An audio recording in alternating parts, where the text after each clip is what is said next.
test is in 4-part, Part 1, Part 2, Part 3, and Part 4. Now look at Part 1. Part 1. Section 1. You will hear a conversation between a clerk from a moving company and a woman who wants to relocate to the United States. First, you have some time to look at questions 1 to 6.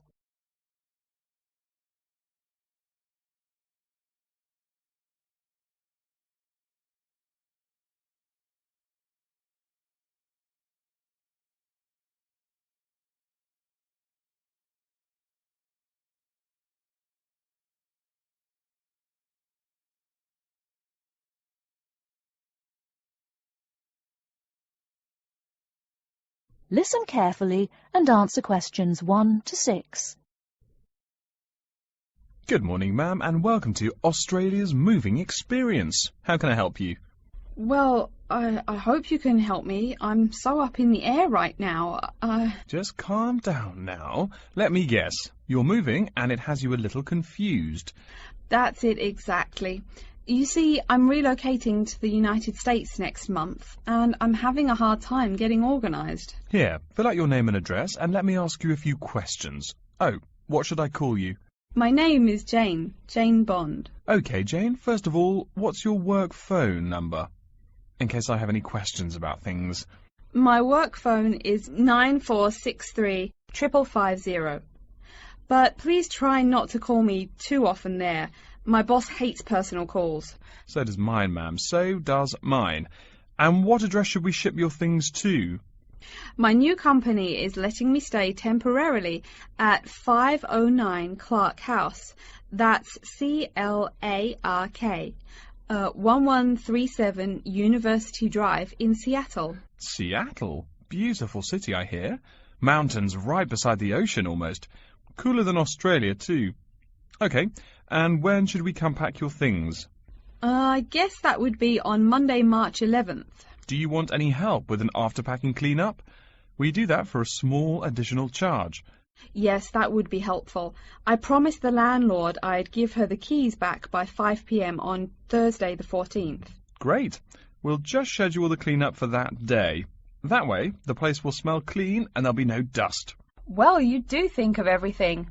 Oh, how much is this going to cost? Here is a list of our basic prices. Oh dear, this seems rather expensive. Yes, ma'am, but you're paying for the best. We're careful and we're fast. Like we say, the only thing we break are speed records getting you moved. Well, maybe that's so. Oh, I nearly forgot to tell you. I don't want my furniture shipped with me. I won't be looking for an apartment till after I arrive in America. Would it be possible to put my furniture in storage here for a month, then have it sent along later? Of course, we do that all the time. A couple of other things. Here at A Moving Experience, we try to pack your things logically. We don't just throw stuff in boxes. Before you hear the rest of the conversation, you have some time to look at questions 7 to 10.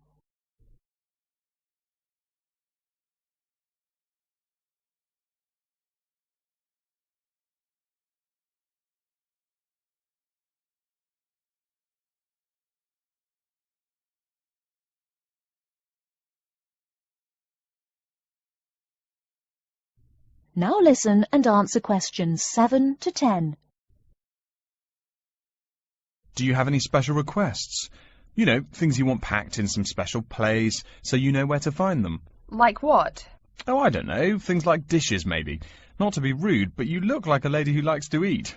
Ah, yes, I need my dishes and things where I can find them quickly. Great. We'll put those dishes and cutlery in what we call the emergency pack. Can you think of anything else? I do have an antique tea kettle my great-grandmother gave my mother. I wouldn't want to lose that. So I guess you'd better put that in storage with the furniture. Grandma's tea kettle with the furniture. Got it. Say, how about things like your alarm clock? You don't want to miss your plane on the big day, right? Well, you certainly think of everything. Yes, that's right.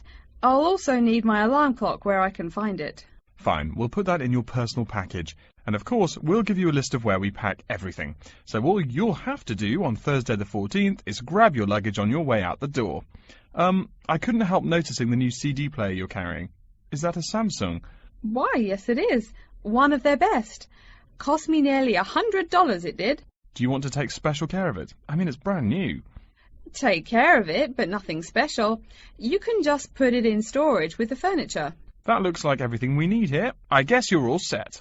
That was certainly quick. Thank you, young man. This has been a most moving experience.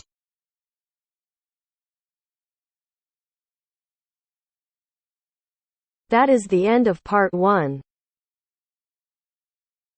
You now have half a minute to check your answers.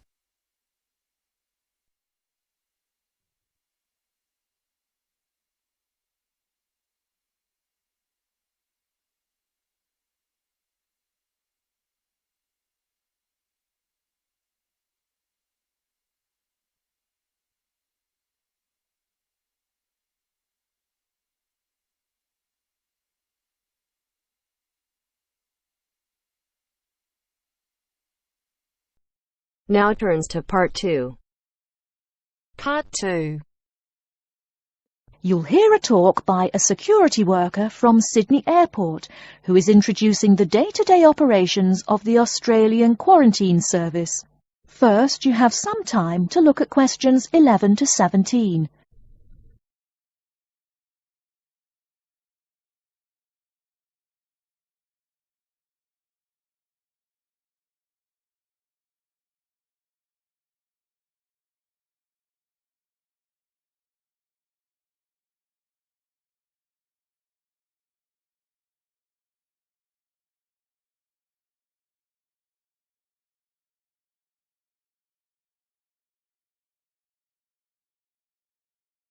Now, listen carefully and answer questions 11 to 17.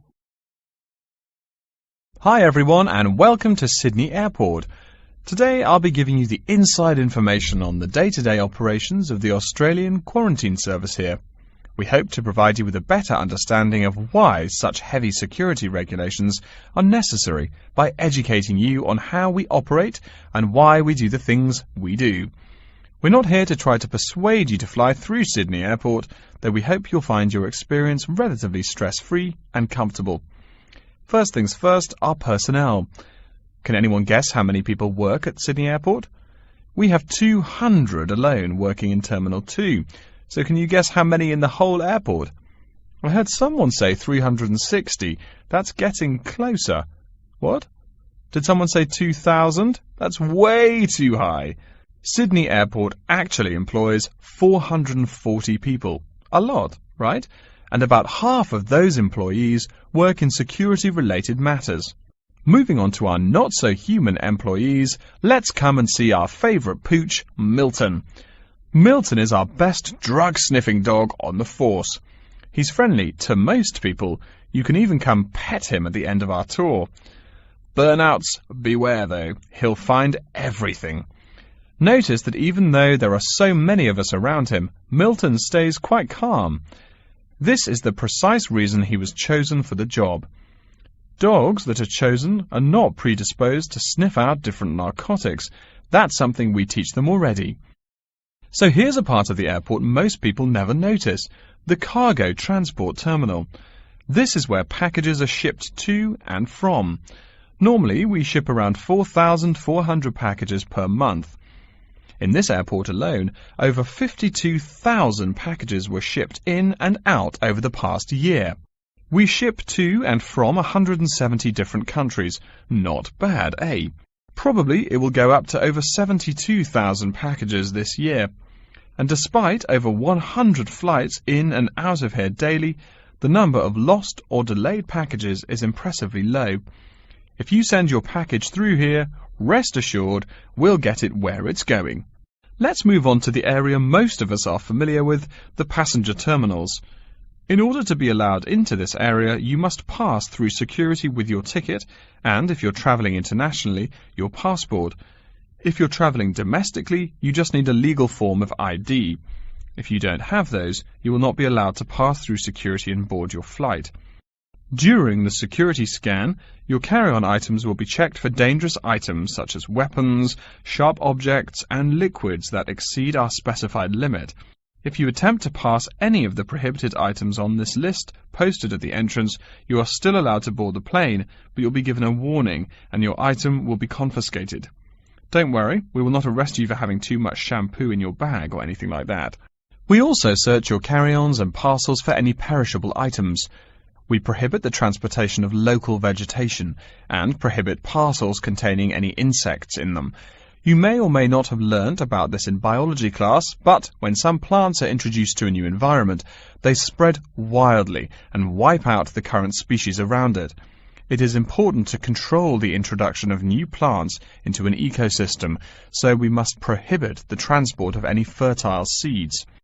So what happens to parcels containing possibly suspicious items? It's of course something we do not take lightly here. If an object passes through the scanner that appears suspicious in any way, it is separated out for manual search by a member of our trained security personnel. If an illegal plant or simple sharp object like a pocket knife is found, it is simply disposed of in our biohazard waste containers, and the package itself is returned to the sender, or passenger if it is for a passenger flight. More serious weapons are reported to higher authorities for investigation. Before you hear the rest of the talk, you have some time to look at questions 18 to 20.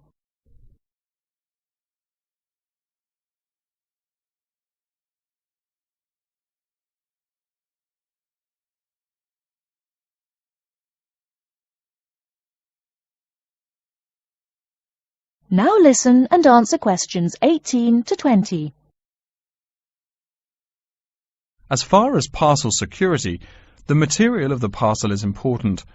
For shipped goods, the most common material used and the most widely accepted is paper. Make sure it is packed sturdy enough with no rips or tears. We've definitely had packages rip open before due to haphazard packing. A more common problem, though, is the package labels. When an item does not make it to the right place, this is the most common reason. The label may not be in the right place or marked clearly enough. If you're receiving any items from abroad that must be declared, please remember our guidelines in order to ensure the timely delivery of your item. Make sure it is packed correctly, and we ask that you notify customs between 2 and 10 days within the item's scheduled arrival date. Okay, before we move on, are there any questions?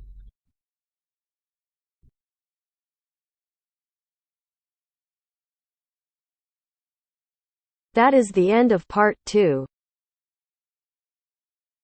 You now have half a minute to check your answers.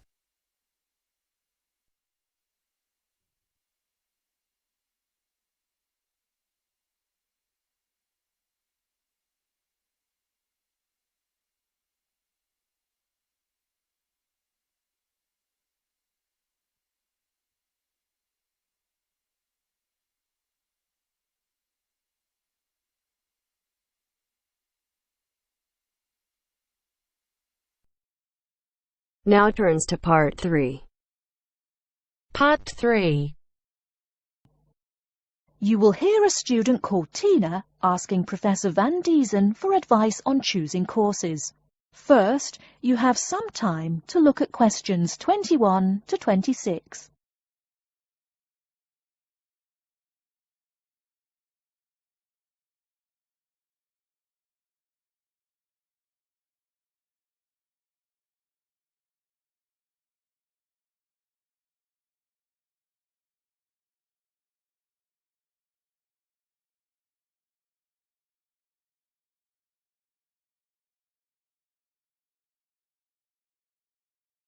Now listen carefully and answer questions 21 to 26.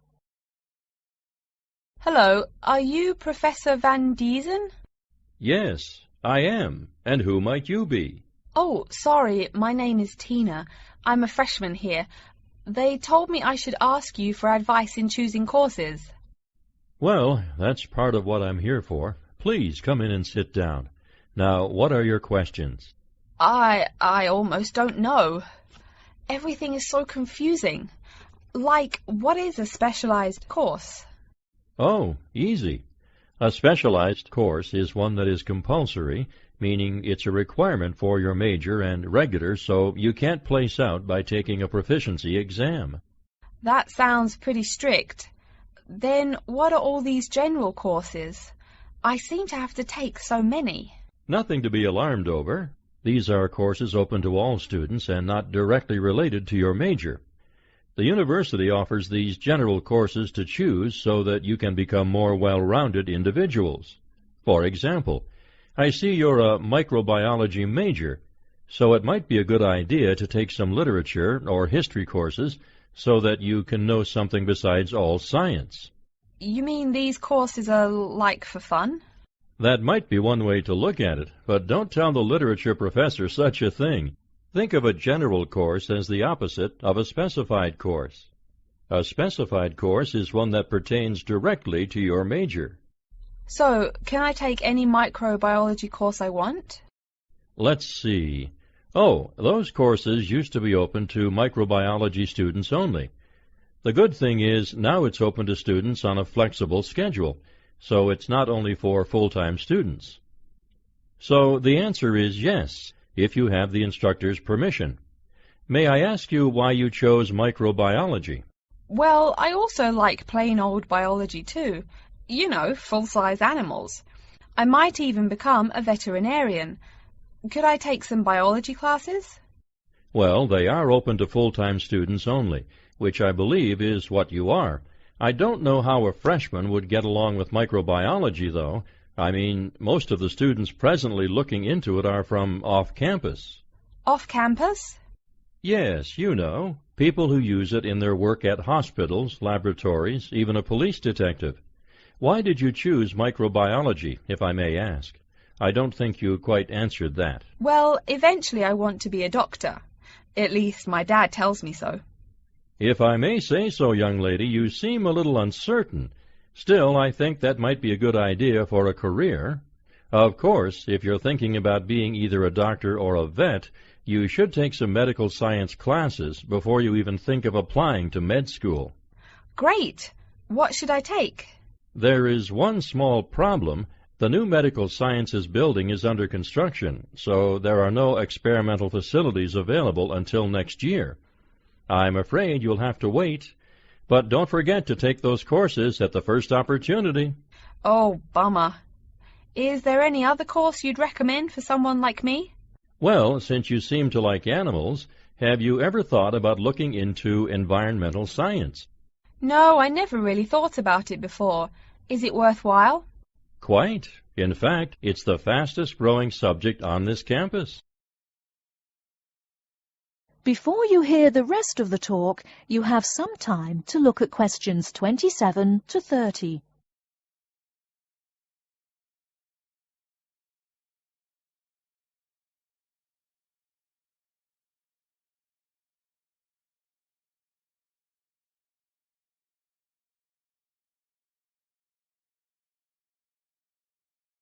Now listen and answer questions 27 to 30. I'm sorry, I couldn't help noticing the long list of classes you've written out there. May I have a look? Oh, sure. Medical science, statistics, laboratory techniques, medicine, mathematics, computing. My, a bit of everything here. Is it too much? For your first semester, yes. What I suggest is starting out by taking the compulsory courses. Like we said before, the medical science can wait. Consider taking that in your sophomore year. I think I'd put off computing, too. I recommend to all freshmen that I talk to get the compulsory mathematics out of the way as early as possible, so take that one.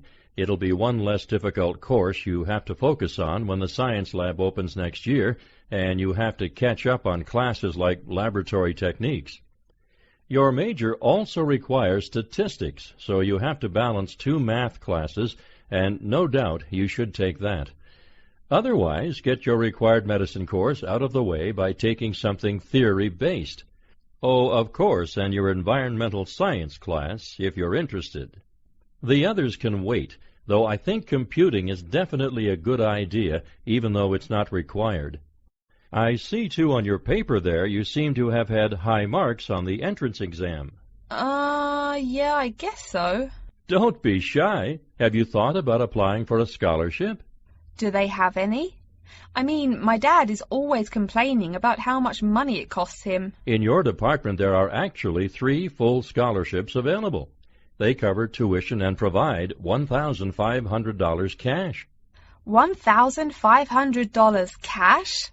Party! Please, miss, the money is intended more as a textbook allowance, not party money. If you promise to behave, I'll show you how to apply. Great, and thanks.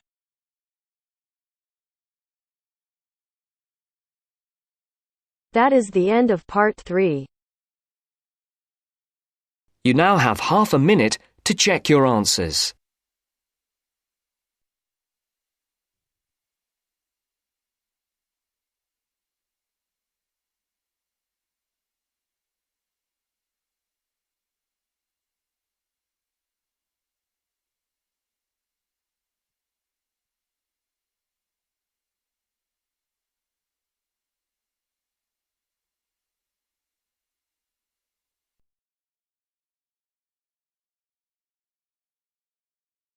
Now turns to part 4.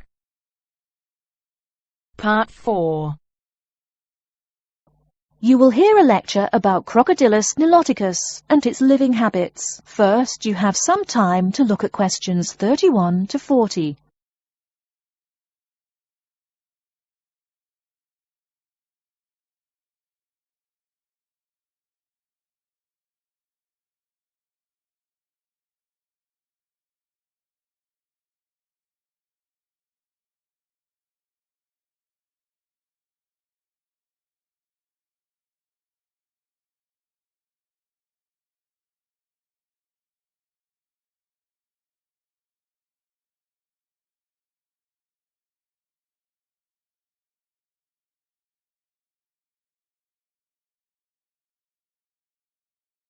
Now, listen carefully and answer questions 31 to 40. Good morning. Today we will continue our study of Crocodylus niloticus by talking about its living habits. We've already discussed the evolutionary attributes that set it apart from its crocodile relatives. Does everyone remember that? Yes, it has an extremely narrow snout and 3 or 4 rows of protective scales on its back, as compared to 2 rows on other members of the Crocodylus genus. Let's take a look at how these carnivorous man-eaters live, where they live, and finally, whether they really deserve their vicious reputation.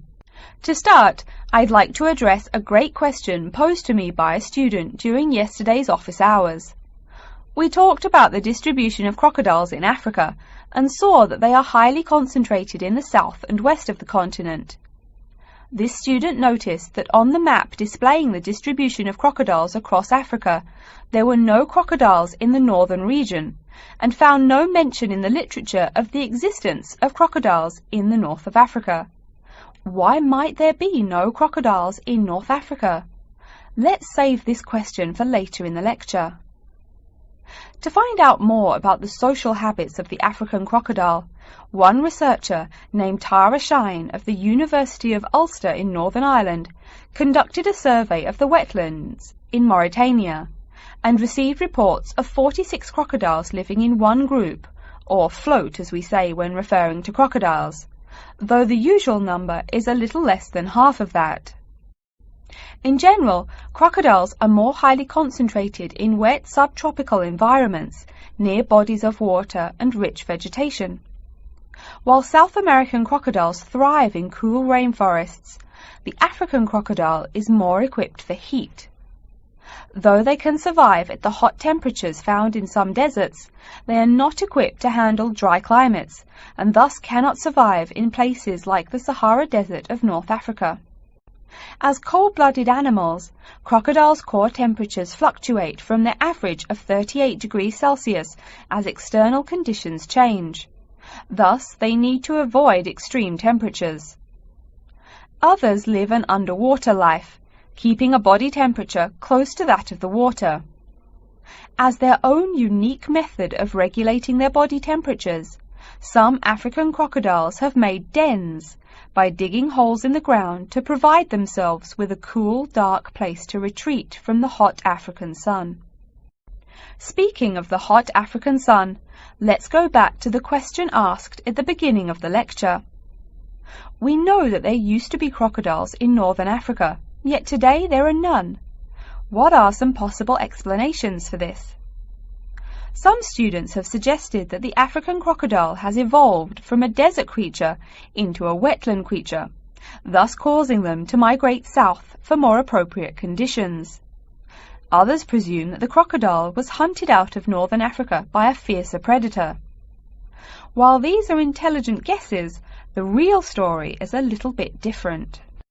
The key to this migration is that the Sahara Desert did not always cover the north of Africa. About 8,000 years ago, the land was fertile wetlands, perfect for breeding crocodiles. Over time, though, the area dried out and the wetland slowly turned to desert, leading the African crocodile to migrate south to the marshlands they call home today. Some crocodiles did, however, adapt to living in dry conditions. In Mauritania, some crocodiles have learned to survive in an area where they can go up to 8 months with no water, by spending the driest of times in what's called a torpor, or short period of hibernation. To utilize every bit of rainfall, these desert crocodiles dig underground caves that collect runoff, thus staying cool and hydrated.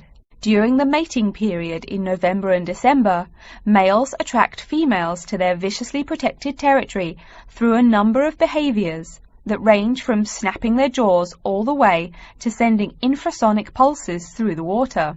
Afterwards, the female digs a hole up to 60 centimeters in depth to store the eggs for an 80-day incubation period. The female protects these eggs during the period, and sometimes even helps crack the eggs with her snout at the end. These teeth-gnashing carnivores are softer than we think. Although these vicious creatures have attacked humans on a few occasions, the residents are not afraid of them. In fact, they show a great deal of reverence towards these wondrous creatures. Some say that crocodiles bring water to their habitat, so if they leave, they will bring the water with them. Obviously, this is not true, but it demonstrates the admiration the inhabiting people have for crocodiles. Generally, crocodiles do not predate on humans. They attack when humans populate the crocodile's habitat, instilling fear and uneasiness in the crocs. Like any other species, crocodiles are known to attack when feeling fear. There's still a lot more to be discovered about the African crocodile.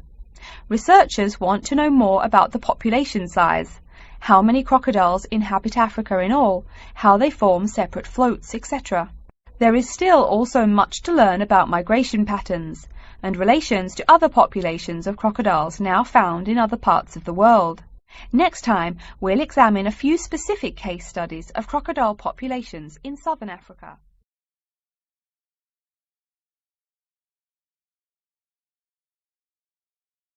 That is the end of part 4. You now have half a minute to check your answers.